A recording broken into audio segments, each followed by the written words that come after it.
Des de l'agost passat, el segrestador tenia la nena a la selva de l'Amazones, prop de Cochabamba.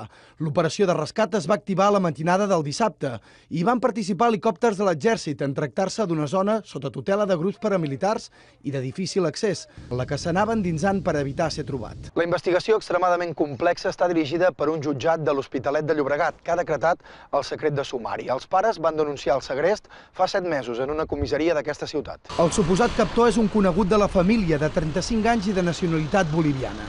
S'havia endut la nena en unes suposades vacances a Bolívia amb el vistiplau dels pares. Un cop allà s'hi va casar i la tractava com la seva dona. A través d'unes imatges captades per càmeres de seguretat d'un aeroport, els Mossos van descobrir la víctima de la mà del seu suposat captor abandonant el país. En la recerca policial també ha participat la Guàrdia Civil i la diplomàcia espanyola, que juntament amb les forces de seguretat bolivianes van aconseguir alliberar la noia sana i salva i traslladar-la a Cochabamba, on encara trigarà més d'una setmana en poder tornar a casa seva.